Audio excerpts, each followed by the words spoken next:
It was more stressful in a way that like I'd get into lots of arguments with my mum and my dad, and also like thinking about GCSEs was more stressful because I'd think, oh my gosh, there's so much to do, there's so much to learn in such a small space of time. Time seemed to be going very quickly. Yeah, I think, and that made me even more nervous because it seemed like time was even less to get done what we needed to, kind of thing, which obviously increased stress levels quite a bit. Everything seemed to be like a bigger problem than it actually needed to be.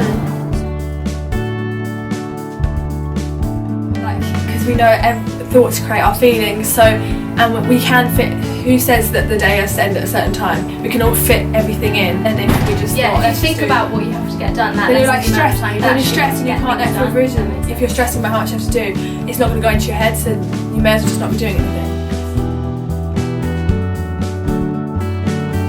An exam. 100%. It's a bit easier in my opinion. Calmer, yeah. On the way into the exam hall, that was I noticed that even like the change between mocks and my actual exams.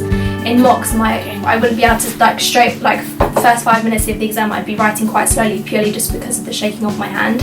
Whereas in the real exams, it was more like I was more focused in a quicker amount of time than I would have been. I had obviously there's always going to be things in your mind. You're always going to be a bit nervous, but that wasn't a bad thing this time around. It was a good thing. I felt like with these exams as well, like I had my goal at the end of it. So knowing that there was something at the end of and we'd be finished, all my work would be finished and be done, and there was nothing to stress about because I wouldn't have to worry about it anymore.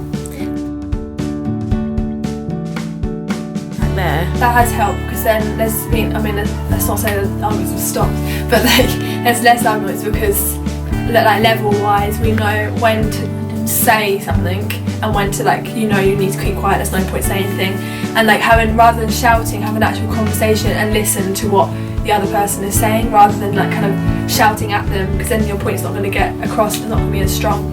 Yeah, with friends as well, like I don't argue very much with my friends, but being able to identify like their moods and if they mean the right or not. and if they actually mean something. I think it's easier to see it in other people rather than ourselves. I can't see it myself. In my opinion anyway. I can see it in my mum so clearly when it's just not even worth having a conversation because even if you say something nice she'll be like, that's not relevant now, Josie. Yeah, exactly. Do you know what I mean? Okay, then you get shut down a lot with people when they're not in the right frame of mind. But that's useful to have because you can work your way around it. Exactly.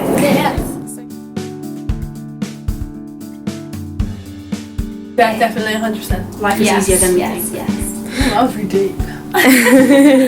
We make life. And be like, we create our problems. Yeah, exactly. We create our own problems. That sounds really silly though, doesn't it? Yeah. All the problems that you have in your life just come from you, so what's the point in having those problems? Exactly.